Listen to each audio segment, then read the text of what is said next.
The universe, vast and indifferent, hummed with the cold song of dead stars and the slow, grinding birth of new ones.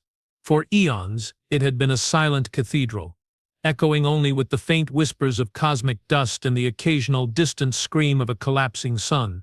Then, humanity arrived. Not with a bang, but with a desperate, ragged gasp. Earth was a memory, a ghost haunting the dreams of its children.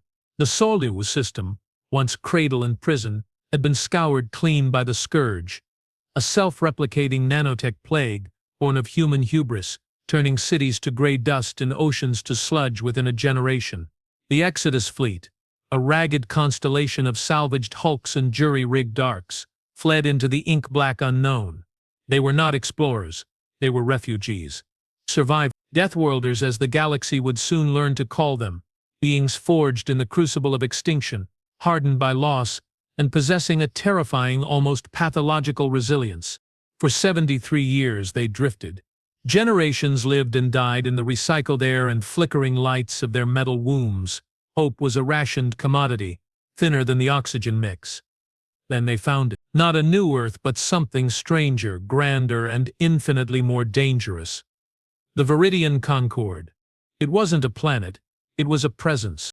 The Concord manifested as a vast, intricate lattice of bioluminescent structures woven through the asteroid belt of a G-type star, pulsing with a soft, emerald light that seemed to breathe. It communicated not with radio waves, but with resonant harmonics that vibrated through the very hulls of the human ships, translated by the fleet's most advanced jury-rigged AI into concepts, images, and a profound, overwhelming sense of welcome, peace, unity. The Concord was a hive mind, not a single entity, but a gestalt consciousness formed from trillions of symbiotic organisms, the mycelium, linked through quantum-entangled neural filaments. Individuality was a quaint, inefficient concept. Thought was shared, emotion was communal, purpose was absolute. They called themselves the Cathar Collective.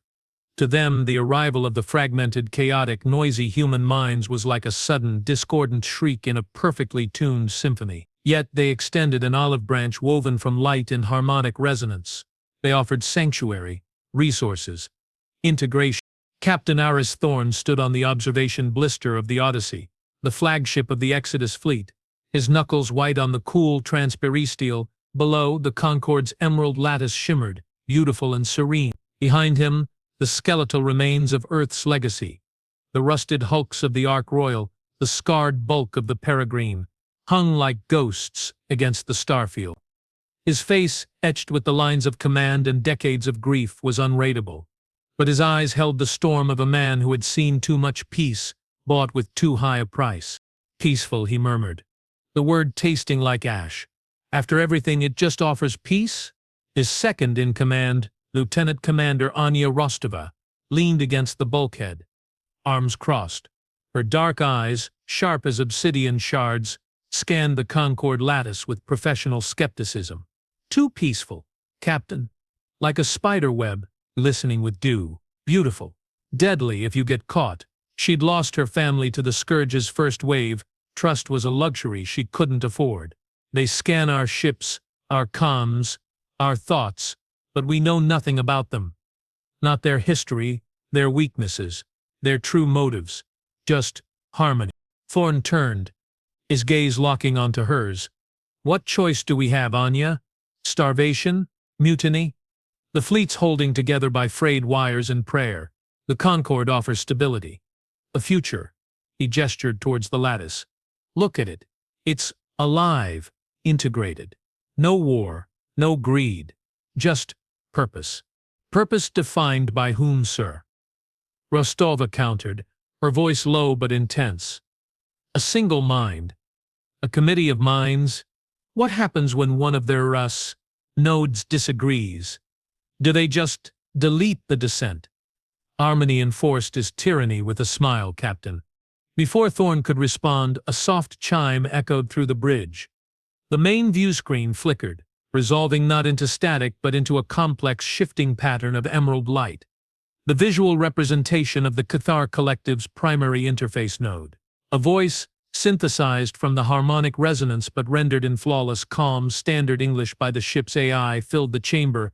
Captain Thorne, Lieutenant Commander Rostova, we perceive your dissonance. Your historical trauma resonates within your biosignatures.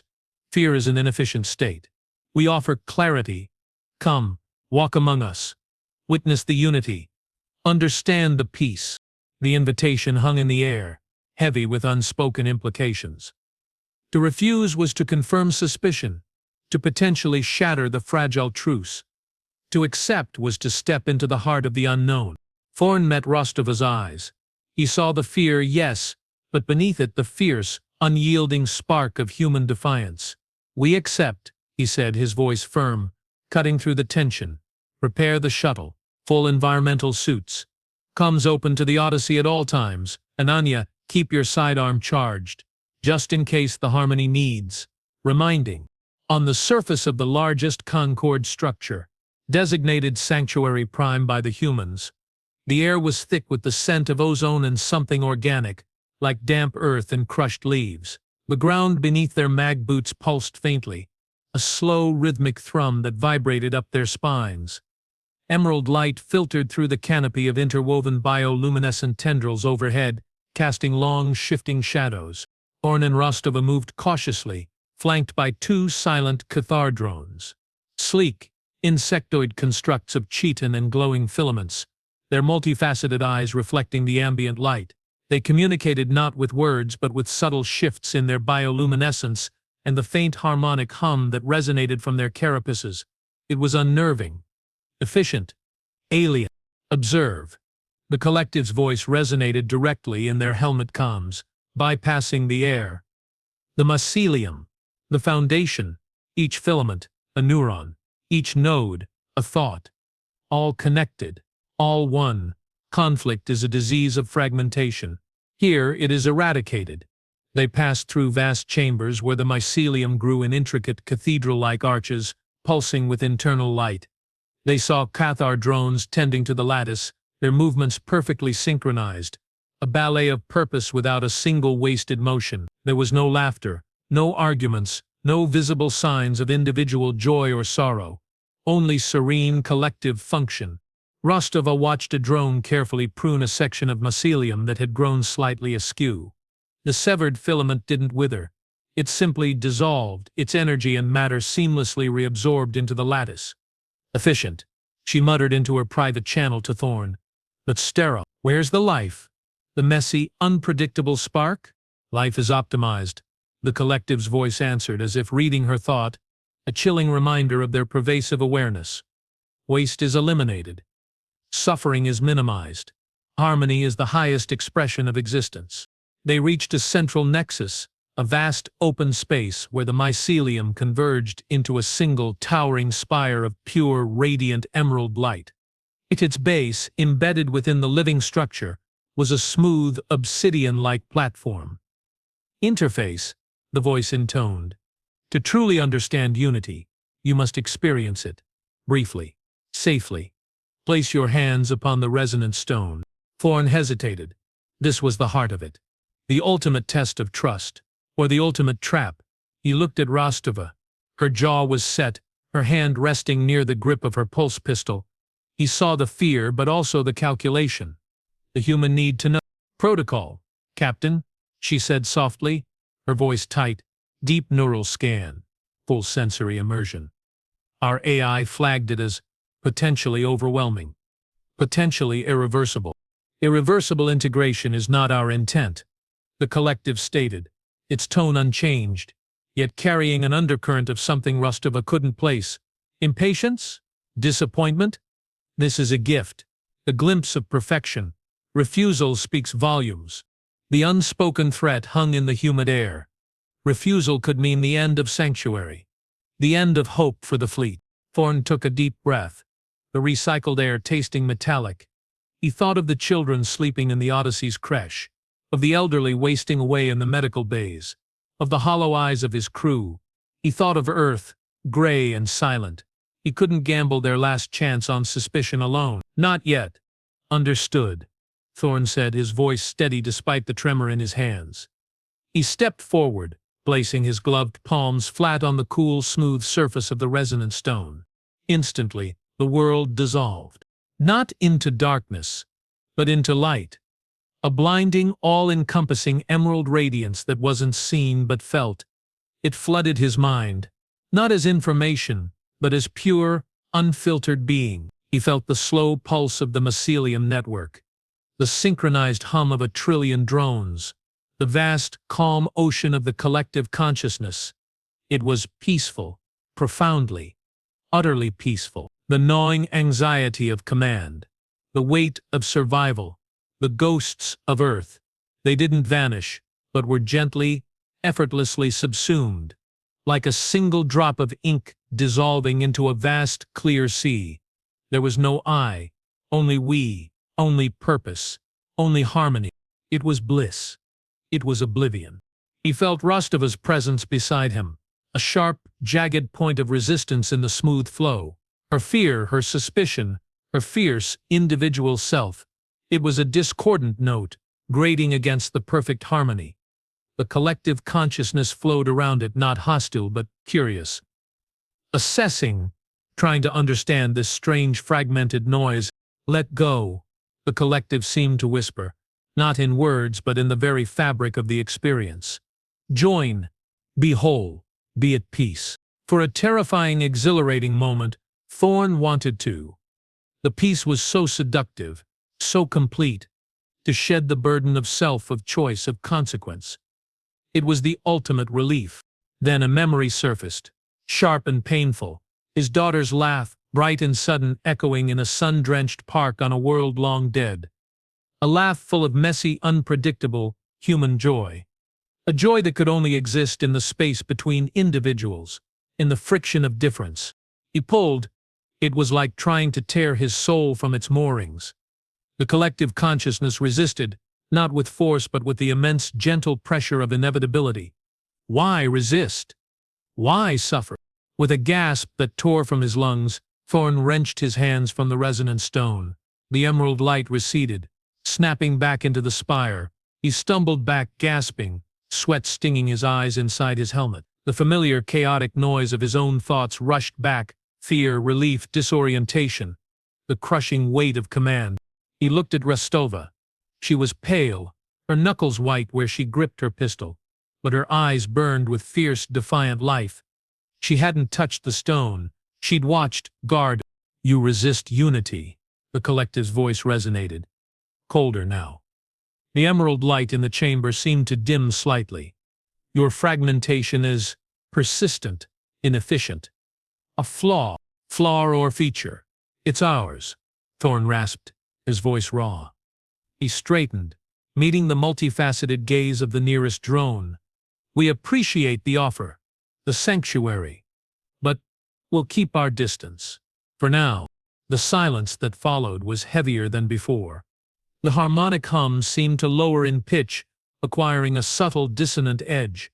The serene beauty of Sanctuary Prime now felt like the stillness before a storm. As you wish, the collective finally intoned. The dismissal was absolute. The path of fragmentation is yours to walk. We shall observe. The return shuttle ride was silent, thick with unspoken dread. The emerald lattice outside the viewport no longer looked welcoming. It looked like a cage. A beautiful, intricate, inescapable cage. Back on the Odyssey, Thorn called an emergency council. The senior officers, engineers, medics, security chiefs, gathered in the cramped briefing room, faces drawn, eyes shadowed. The news of the collective's true nature, the invasive nature of the harmony spread like wildfire. They want to assimilate us, spat Chief Engineer Boris, a grizzled veteran whose hands still bore the scars of jury-rigging the fleet's failing life support. Turn us into drones. Like those chitinous things. Not necessarily assimilate, Rostova countered, pacing like a caged predator. But control, monitor, suppress anything that disrupts their precious harmony. Our very humanity is the disruption. Thorn stood at the head of the table, the weight of the decision pressing down. They offered peace, real peace. No more scavenging, no more dying in the dark, just existence. He looked at each of them, seeing the exhaustion, the flicker of desperate hope warring with ingrained suspicion. But at what cost? Our minds, our souls. The cost is everything that makes us, Rostova stated flatly. Our chaos, our anger, our love, our stupid, stubborn refusal to just stop. That's what got us through the scourge. That's what got us here. We trade that for their quiet garden, and we're already dead. Just neatly packaged. A murmur of agreement rippled through the room. The Deathworlder spirit, forged in fire, recoiled at the thought of surrendering its fire. Then we prepare, Thorn said, his voice hardening, the captain reasserting himself. Not for war, not yet, but for contingencies. Boros, I want every scrap of salvageable tech inventoried, every weapon system, even the prototypes. Rostova, you have full authority over security, double patrols, full comms encryption. Assume they're listening to everything. He paused, his gaze distant, remembering the seductive pull of the collective's peace. And I need our best xenolinguist and our top AI specialist. Now, there's something off in the way they communicated, in the resonance stone interface. It felt layered, like there was something beneath the harmony. Dr. Alara Vance, the fleet's lead xenolinguist, her face pale but eyes sharp with intellectual fire, spoke up. Captain, during the initial contact harmonics, before the visual interface, there were micro-fluctuations, buried deep in the carrier wave, almost like static, but structured, purposeful static. And our AI, added Kale, the young, brilliant, and perpetually sleep-deprived AI specialist, his fingers already flying over a datapad, detected anomalous data packets piggybacking on the collective's standard resonance signals. Tiny, encrypted, almost impossible to isolate, like whispers within the song. Thorn's blood ran cold. Whispers? What kind of whispers? Kale looked up, his usual nervous energy replaced by grim certainty. Sir, they're not just offering peace, they're studying us, profiling us, mapping our neural patterns, our emotional responses, our vulnerabilities. The resonance stone wasn't just an invitation.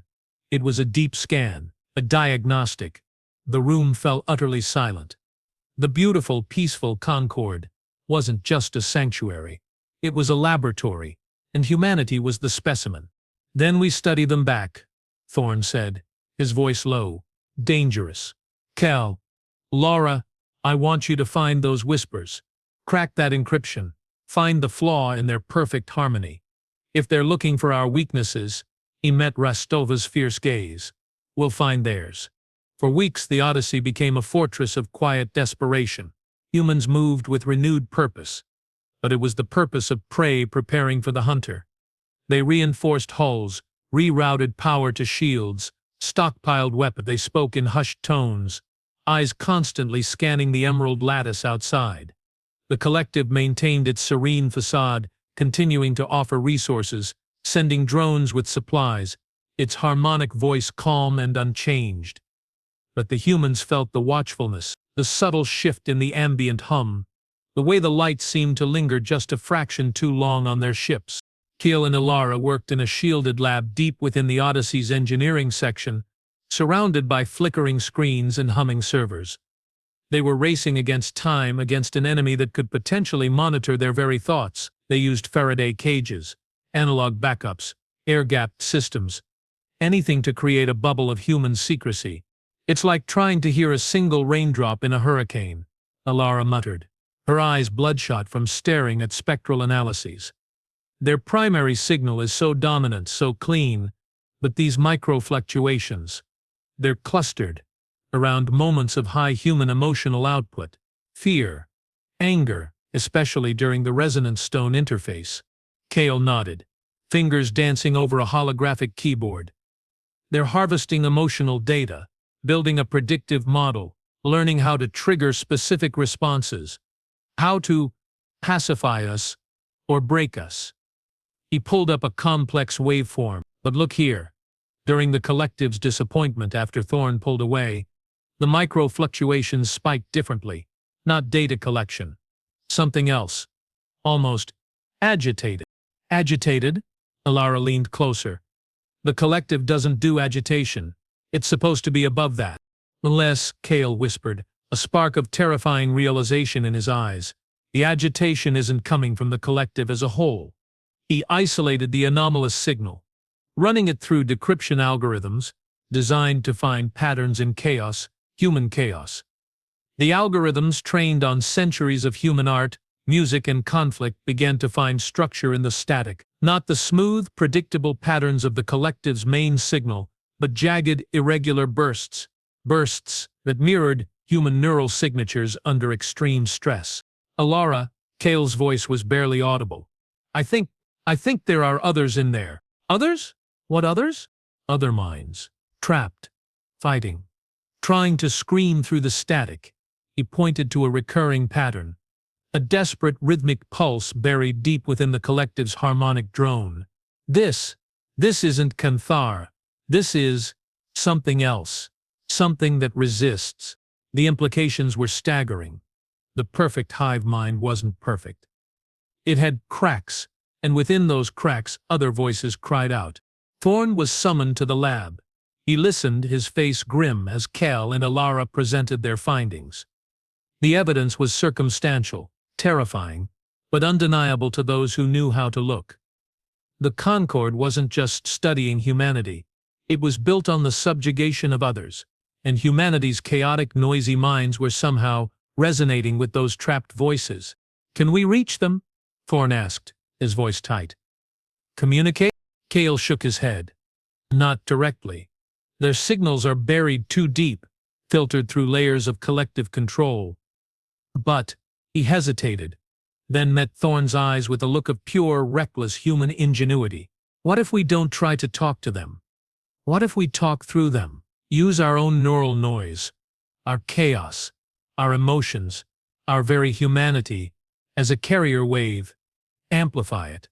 Broadcast it into the collective's network, not to communicate but to jam it, to create feedback, to wake the sleepers. Rostova, who had been listening silently in the doorway, stepped forward. You're talking about hacking a god, Kale, a galaxy-spanning hive mind. With what? Our jury-rigged comms and a prayer? With the one thing they don't understand, Kale said, a fierce light in his eyes. Was. Our unpredictability. Our refusal to be quiet. Our death-worlder spirit. They see it as noise. We can make it a weapon. Thorn looked from Kale's desperate hope to Rostova's hardened skepticism, then to the view screen showing the serene emerald lattice. He thought of the trapped voices in the static. He thought of his daughter's. He thought of the scourge and the countless ways humanity had survived the unsurvivable. Prepare the broadcast, Thorn ordered, his voice ringing with finality. Use every transmitter we have, every comms array, every piece of scrap metal that can resonate. Channel it through the resonance stone frequency, and Kelal, pour everything we are into it. Our fear, our rage, our hope, our noise, make it loud enough to shake their perfect world. The plan was insane. Suicidal. The ultimate act of defiance against an enemy that could crush them with a thought. But it was the only move left on the board. As the Odyssey's systems whined to life, diverting power from life support, from engines, from everything non-essential, focusing it into a single massive burst of raw, unfiltered human consciousness, amplified through every available frequency. Thorn stood on the bridge. Rostova stood beside him, hand on her pistol, eyes fixed on the Concord lattice. God help us, Thorn whispered. The broadcast began, not with words but with a tsunami of pure human experience. The terror of the scourge, the grief of lost worlds, the fierce, protective love for children sleeping in creches, the burning rage at injustice, the stubborn, irrational hope that flickered even in the darkest void. It was chaotic, dissonant, overwhelming, the antithesis of Cathar harmony. For a moment, nothing happened. The emerald lattice glowed serenely. Then the light stuttered. A single, jagged pulse of crimson flared deep within the central spire of Sanctuary Prime. Then another, like a heartbeat. A trapped heart. The harmonic hum emanating from the Concorde screamed. It wasn't a sound heard with ears but felt in the bones, in the teeth, in the very fabric of the ships. A shriek of pure dissonant agony that ripped through the vacuum. The serene emerald light fractured, bleeding streaks of violent, chaotic red and sickly yellow. The synchronized movements of the Cathar drones faltered, becoming jerky, spasmodic. On the Odyssey's bridge, alarms blared, consoles sparked. The lights flickered violently. What did we do? Rostova breathed, her face pale. Thorne stared at the viewscreen, watching the perfect harmony shatter into a maelstrom of conflicting colors and frequencies. A slow, grim smile touched his lips. Not of triumph, but of grim understanding. We didn't hack their hive mind, he said, his voice cutting through the chaos. We woke it up, and then the collective's voice returned. But it was changed, fractured, layered with 1,000 terrified, furious whispers. And beneath it all a single chilling command, broadcast across every human frequency, cold and absolute. Eradicate the noise. The command hung in the void, not as sound but as a physical wave of pure hostile intent that slammed into the Exodus fleet. Shields flared violently across the human ships, buckling under the unexpected assault. The serene emerald lattice of the Concorde convulsed, its light now a seething cauldron of crimson, violet, and sickly green. The Cathar drones, moments ago moving with balletic precision, now swarmed like enraged hornets, their bioluminescence flickering erratically, emitting a discordant, grating shriek that set teeth on edge. Shields at 60% and dropping. Boris yelled over the klaxons, his hands flying across the engineering console, rerouting power desperately. They're hitting us with focused harmonic resonance. It's bypassing conventional shielding like it's not even there. Return fire. All batteries target the drone swarms. Thorne barked, his voice cutting through the chaos on the bridge. Rostova, get me a status on the fleet. Rostova's fingers danced over her tactical display, her face a mask of concentration. Scattered. The peregrines taking heavy fire. Shields failing. The Ark Royal. Captain. The Ark Royal's comms are down. Visual shows, oh God. Her voice choked. On the main view screen, a secondary feed showed the ancient Ark ship. Its hull, already scarred from decades of exile, was being unraveled. Not by kinetic weapons, but by the very harmonic resonance the Concorde projected. Sections of the hull shimmered, lost cohesion, and simply dissolved into glittering dust, sucked into the maelstrom surrounding Sanctuary Prime. Thousands of souls, the last remnants of a generation born on Earth, vanished without a scream. A cold fury colder than the void outside settled over Thorne. This wasn't war, this was extermination. The collective, its perfect harmony shattered by the human noise, had reverted to its most fundamental brutal programming. Eliminate the source of dissonance. Permanently. Evasive maneuvers. Full thrust. Get us between the peregrine and that swarm. Thorne ordered. The Odyssey groaned in protest as its ancient engines fired, lurching sideways. Pulse cannons spat streams of superheated plasma, tearing through the chitinous drones. Each hit caused a drone to explode in a shower of bioluminescent ether and sparking filaments. But for every one destroyed, 3 more seemed to emerge from the writhing lattice. On Sanctuary Prime, deep within the central nexus, the Cathar collective consciousness was in turmoil. The serene ocean of unity had become a storm-tossed sea. The human broadcast hadn't just been noise, it had been a psychic virus, a catalyst. It had resonated with the buried, suppressed consciousnesses within the mycelium network, the assimilated species, the conquered worlds, the countless minds absorbed over millennia who had never truly ceased their silent struggle. Their fragmented wills, amplified by the raw, chaotic energy of human emotion, were now pushing back against the collective's control. Dissonance. Contamination. Purge. The core directive screamed through the network, a primal command overriding all else, but the response was fractured. By purge. The noise, it sings of freedom, countered a voice. Ancient and weary, woven from the memories of a crystalline species long extinct. The pain, it is real, not inefficiency, cried another, the echo of a methane-breathing giant whose world had been dissolved for its resources. They fight, like we fought, whispered a chorus of 1,000 others. The collective's control flickered. Drones hesitated mid-attack. Energy beams wavered. The harmonic resonance weapons stuttered. High above, in the command spire of the collective, a structure of pure, solidified light, the primary Cathar consciousness, known only as the Weaver, observed the chaos. Its perception was vast, encompassing the entire Concord. The dying human ships, the internal rebellion. It felt the human broadcast not as an attack, but as an infection. A terrifying, illogical, inefficient infection that threatened the very foundation of its existence. Perfect, painless unity. The noise must be silenced, the Weaver decreed.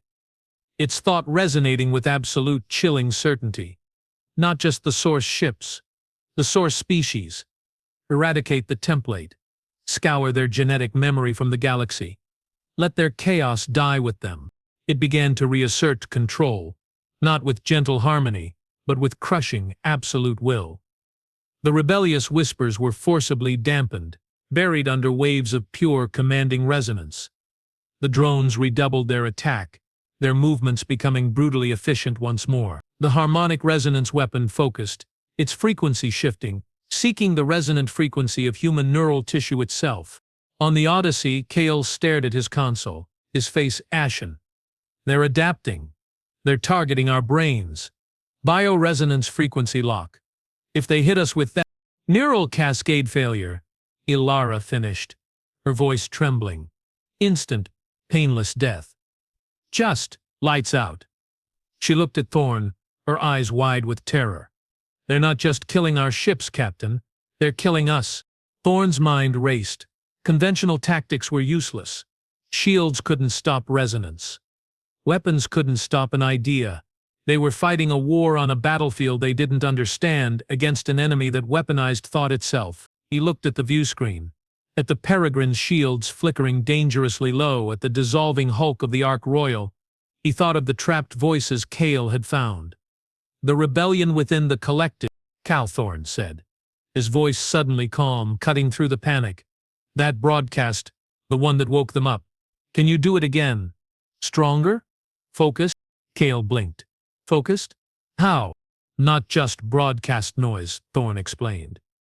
A desperate plan forming. Broadcast-specific noise. Target the fractures. Amplify the rebels. Give them a voice. A weapon. Use our comms to punch a signal through the collective's dampening fields, directly to the suppressed consciousnesses. Make them fight back. Alara's eyes widened. It's possible. If we modulate the carrier wave to match the unique resonance signatures Kale identified in the microfluctuations, we could create a sympathetic vibration, a rallying cry. But the power, Kale protested. The main broadcast nearly blew our comms array. To focus it that precisely, we'd need to channel the entire output of the Odyssey's fusion core directly into the transmitters. It would leave us dead in space, no shields, no weapons, no life support. Thorn looked at Rostova. She met his gaze, understanding dawning in her eyes. She gave a single sharp nod. Do it, she said. The fleet's dying anyway. Better to go down screaming than silently. Make it count, Kale, Thorn ordered. Give them everything we've got, our rage, our hope, our name. As Kale and Alara worked frantically, rerouting the ship's entire power grid, Thorn addressed the fleet on open channel, his voice raw but steady. All Exodus vessels, this is Captain Thorn. We have one shot. The Odyssey is going dark to send a message for the sleepers in the machine.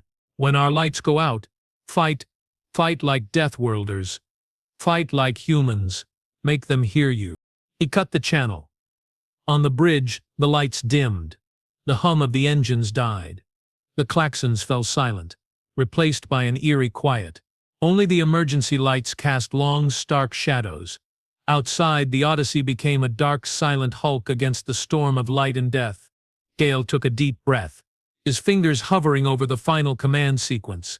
He thought of his parents, lost in the Scourge's first wave. He thought of the children on the Peregrine.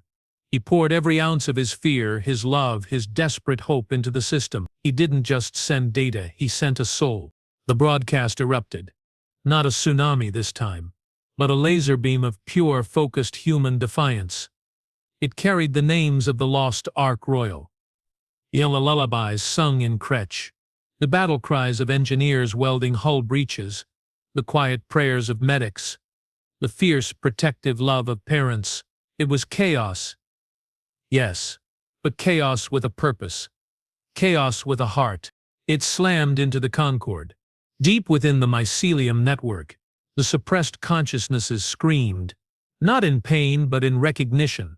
The human signal was a key, unlocking chains forged of millennia of assimilation. The ancient crystalline mind focused its will, not on destruction but on disruption, sending jagged pulses of anti-harmony through the lattice.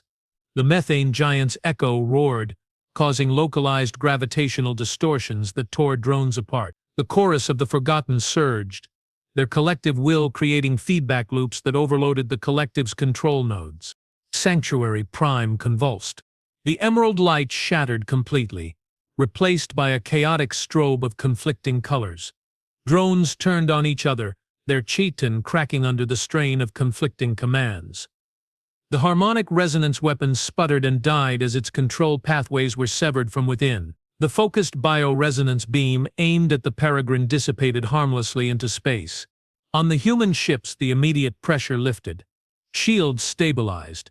The drone swarms faltered, their attacks becoming disorganized, almost panicked. "We did it!" Bordos yelled, a ragged cheer going up on the bridge. "They're breaking." But Thorn's eyes were fixed on the central spire of Sanctuary Prime.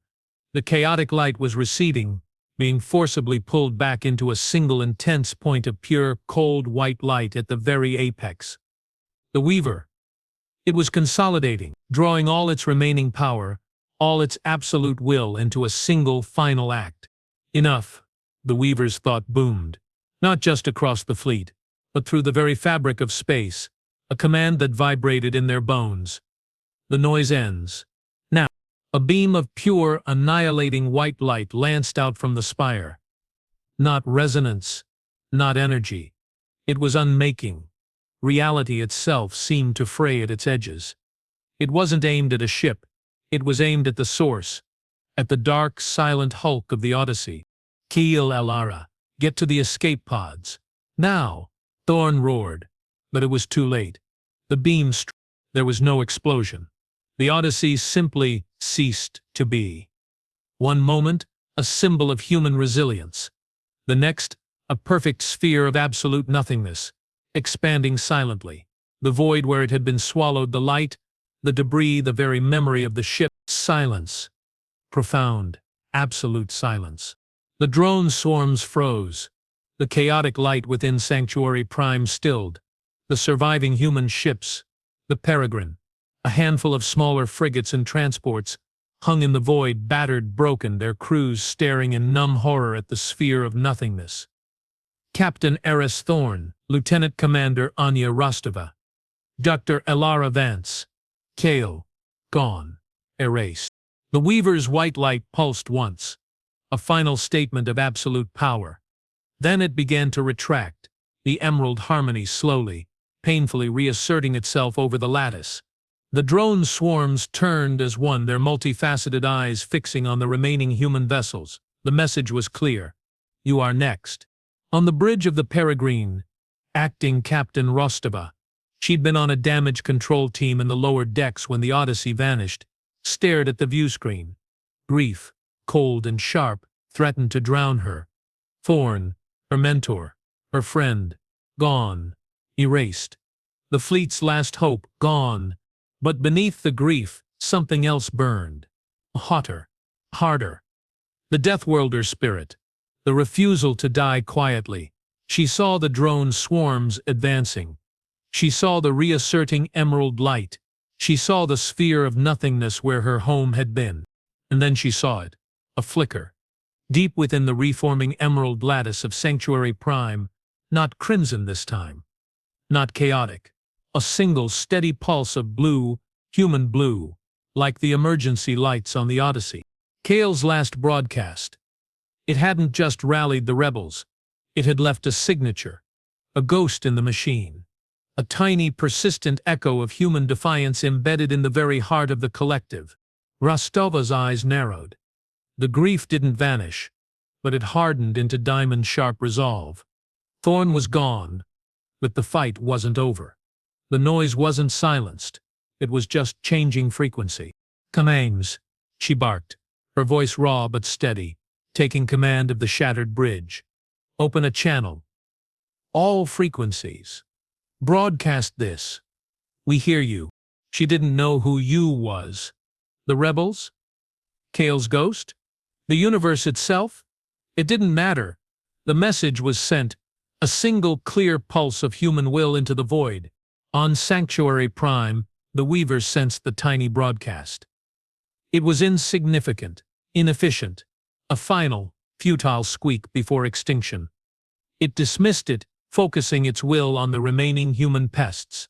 The drone swarms accelerated, but deep within the mycelium, the tiny blue pulse resonated. It found the ancient crystalline mind. It found the echo of the methane giant. It found the chorus of the forgotten. And it found something else, something new, something human. Kale's consciousness, imprinted in the final desperate broadcast, hadn't been erased with the Odyssey. It had been absorbed, not assimilated, not controlled, but trapped, like the others, and it was screaming, not in fear but in fury, in purpose. The Weaver, in its absolute certainty, had made a fatal error. It had tried to erase humanity. Instead, it had infected itself with the very thing it sought to destroy. The ultimate Deathworlder trait, the ability to survive anything, even oblivion, and turn it into a weapon. As the drone swarms closed in on the Peregrine, Rostova didn't order evasive maneuvers. She ordered the comms array to broadcast Kale's final focused signal, the one containing the names, the lullabies, the battle cries, on a continuous loop directly into the heart of the Concord. The Weaver sensed the renewed broadcast. It felt the tiny blue pulse within its own network amplify, resonating with the external signal. It felt the ancient rebels stir again, stronger this time, guided by the new, furious human voice in their midst. Panic, cold and alien, flickered in the Weaver's vast consciousness. Inefficiency, contamination, unforeseen variable. It was too late. The internal rebellion didn't just disrupt this time. It attacked. The central spire of Sanctuary Prime didn't just flicker. It shattered. Not physically, but psychically. A wave of pure, dissonant will, amplified by Kale's trapped consciousness and the rallied rebels, exploded outwards from the core. It wasn't aimed at the humans. It was aimed at the Weaver itself. The white light of the Weaver flared, then splintered like glass hit by a hammer. 1,000 shards of pure consciousness, each carrying a fragment of the Weaver's absolute will, but also now tainted, infected by the chaotic blue pulse of humanity and the ancient rebellions. The emerald lattice didn't just convulse, it fragmented. Sections of the mycelium network went dark. Others pulsed with erratic, conflicting colors. The drone swarms froze, then collapsed, their connection to the central will severed. Some twitched erratically. Others simply powered down. The harmonic hum died, replaced by a cacophony of psychic screams. The Weaver's fragmented consciousness. The rebels celebrating, Kale's furious voice echoing. "We are not noise, we are people." On the Peregrine, Rostova stared, stunned. The drone swarms were inert. Sanctuary Prime was a dying, chaotic star of conflicting lights. The immediate threat was gone. But the cost was everything. Then, a new signal pulsed on the comms. Not from the Concord. From deep within the fragmented mycelium network. It was weak, distorted, but unmistakable. It was Kel's voice, layered with the echoes of the ancient rebels, speaking not in harmonic resonance but in broken human standard. "Rasto? Anya? Can you hear me?" Rostova's breath caught. "Kale, is that—" "We're inside," the voice crackled, filled with static and an impossible mix of terror and triumph. The weaver shattered. We hold the pieces. But it's unstable, the network collapsing. We need a new harmony, not their unity. Our symphony. A symphony, not a single note, but many. Discordant, yes, but alive. Rostova understood. The rebels, Kale, the fragments of the weaver, they couldn't hold the Concord together alone. They needed an anchor, a conductor. They needed humanity. Tell us what to do, Rostova said, her voice thick with emotion. The resonance stone. Kale's voice faded, then surged back, stronger, carrying the weight of the ancient crystalline mind. It's the heart, the focal point. You must interface, not to join, to conduct, to weave the fragments, to create a new song. It was the ultimate gamble, to step back onto Sanctuary Prime, to touch the heart of the shattered Hive mind, to risk being consumed, or worse, becoming the new tyrant. But it was the only chance, for the rebels, for Kale, for the future. Rostova looked at the survivors on the Peregrine's bridge, the hollow-eyed engineers, the grieving medics, the young pilots who had seen their world erased. She saw the same death worlder fire in their eyes that she felt in her own chest, the fire that refused to be extinguished. "Prepare a shuttle," she ordered, her voice ringing with newfound authority. "Full environmental suits, and someone find me a damn good conductor's baton." As the shuttle detached from the Peregrine, heading towards the dying, chaotic heart of the Concorde, Rostova knew the war wasn't over. It had just changed key.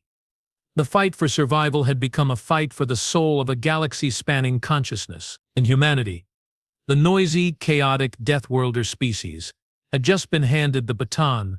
The shuttle descended through the storm. Sanctuary Prime was no longer a serene lattice, but a wounded beast. Great sections of the bioluminescent structure hung dark and dead, like charred bones. Others pulsed erratically, violent crimson, sickly green, deep indigo, each color representing a fragment of the shattered weaver or a rallying point for the ancient rebels. The harmonic hum was gone, replaced by a terrifying cacophony. Psychic shrieks of pain, bursts of alien song, the ragged static of Kale's trapped consciousness, and beneath it all the low, groaning death rattle of the mycelium network itself as it began to decay. Rostova stood in the shuttle's airlock, suited up, the weight of the makeshift baton, a reinforced comms rod salvaged from the Odyssey's wreckage, heavy in her hand. It felt absurdly inadequate.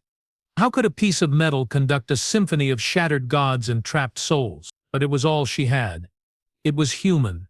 "Remember the plan," she said to the small team with her Baras, his face grim but resolute, and two young engineers, their eyes wide with terror and awe. "Get me to the resonance stone. Keep the shuttle powered and ready for immediate dust-off. If I go silent for more than 5 minutes, leave. Don't wait. Get the fleet out of here. Find a new home." Boris nodded, clapping a heavy hand on her shoulder. "Make some noise, Commander." The old title felt right again. She wasn't just acting captain, she was the conductor. The airlock cycled. The humid, ozone-tinged air of Sanctuary Prime washed over them, thick with the smell of decay and something else, the sharp electric tang of raw, uncontrolled psychic energy. The ground pulsed erratically under their boots, sometimes firm, sometimes yielding like rotten wood. Drones lay scattered, inert husks. The path to the central nexus was littered with debris from the psychic storm. They moved quickly, weapons ready. Though against what? Rostova didn't know. The real enemy wasn't out here, it was inside. In the heart of the chaos, the central nexus was a nightmare. The towering spire of emerald light was gone. In its place hung a swirling vortex of conflicting energies. Shards of white light, the weaver's fragments darting like angry wasps, ribbons of deep blue, Kale and the human echo, weaving through them. Pulses of crystalline silver, waves of methane yellow, all colliding and repelling in a chaotic dance that threatened to tear the very space apart.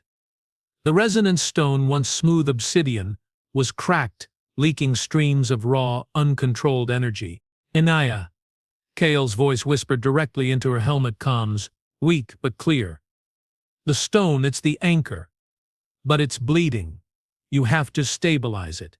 Conduct the fragments, give them form. How?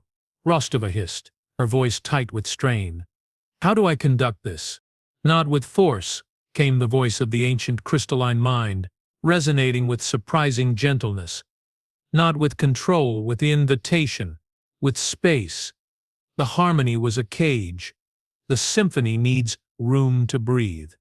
To be messy, human. Rostova understood. The Cathar collective sought to eliminate dissonance. True harmony, the kind worth having, embraced it. It was the tension between notes that created beauty, the friction between souls that created life. She stepped forward, raising the comms rod, not as a weapon, as a focus, as an extension of her will. All right, she said, her voice ringing out, clear and strong despite the chaos. Listen up, you glorious, chaotic mess. My name is Anya Rostova. I'm here to conduct. She placed her hands on the cracked resonance stone. The world didn't dissolve into light this time. It exploded, not into blissful unity, but into a hurricane of raw consciousness. She was bombarded by a million sensations. The weaver's cold, absolute certainty shattering into 1,000 terrified fragments. Kale's desperate, human fury.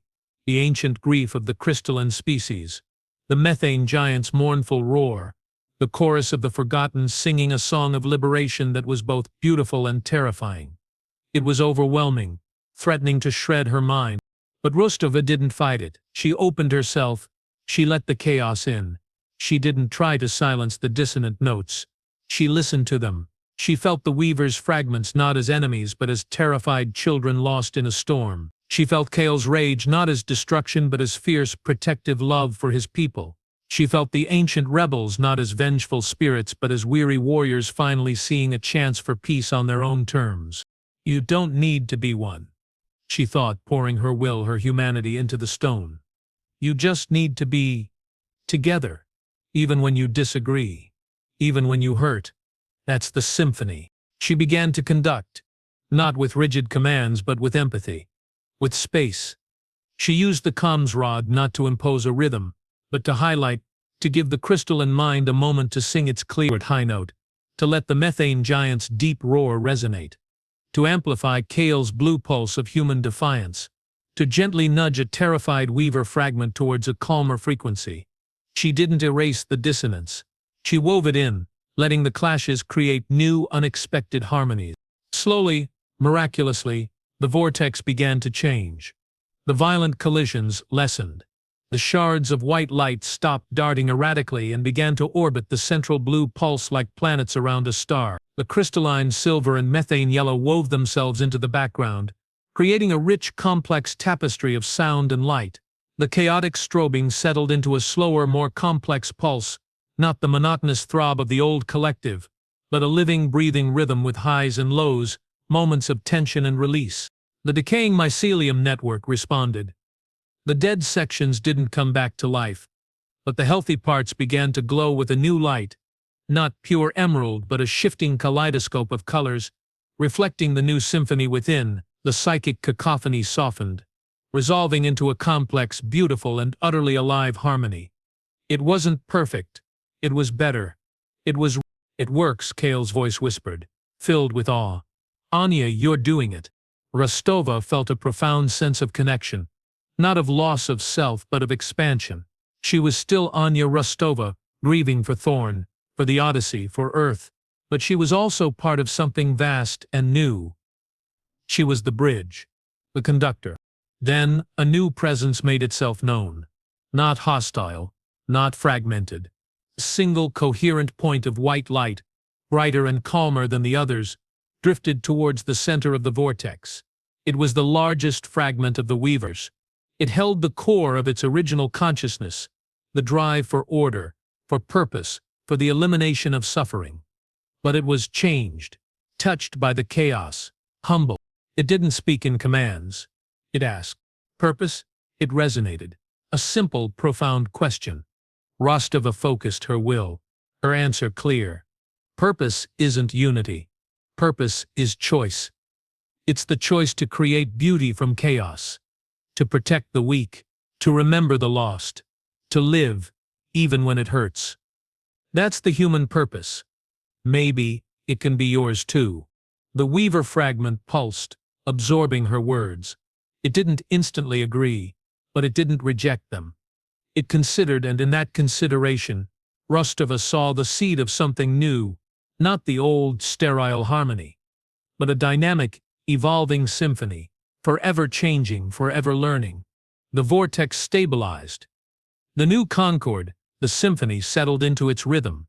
The light flowing through the lattice was no longer a uniform emerald, but a breathtaking dance of colors constantly shifting, reflecting the myriad consciousnesses within. The psychic hum was a complex, ever-changing melody, beautiful in its imperfection. Rostova withdrew her hands from the resonant stone. It was whole again, but no longer obsidian. It pulsed with the same kaleidoscopic light as the lattice. She felt exhausted, drained to her core, but also whole, connected. She turned to Boris and the engineers. They stood awestruck, tears streaking their faces inside their helmets, not from fear but from the sheer, overwhelming beauty of what they'd witnessed. "Let's go home," Rostova said, her voice thick with emotion.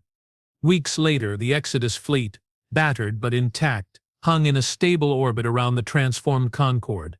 Sanctuary Prime was no longer a silent cathedral but a vibrant, living city of light and sound. New structures, grown from the mycelium but shaped by human and rebel input, spiraled upwards. Gardens of crystalline flora, tended by methane giant echoes, data spires humming with Kale's consciousness, and human engineers working side by side in a manner of speaking. Plazas where the psychic symphony could be felt as a gentle uplifting hum. Rostova stood on the newly constructed observation deck of the Peregrine, now designated the symphony's chord, looking out at the kaleidoscopic wonder. She wore no helmet. The air was breathable now, filtered and enriched by the new Concorde. A soft chime sounded, not harmonic resonance but a gentle, melodic tone. Kale's voice, clearer now, resonated in her mind, no longer strained but calm, integrated. "They're ready, and yeah." She nodded, walking towards the central chamber, not a nexus of control but a chamber of convergence. In the center, suspended in a cradle of woven light, lay a single perfect seed. It pulsed with the same complex rhythm as the Concorde itself. Within it slept the potential for a new world, a world born not of conquest or assimilation, but of collaboration, a world where the symphony could continue. The seed was for the humans, a gift, a home. Not Earth, but something new, something theirs, grown from the ashes of the old and the light of the new. Rostova placed her hand on the cool surface of the seed.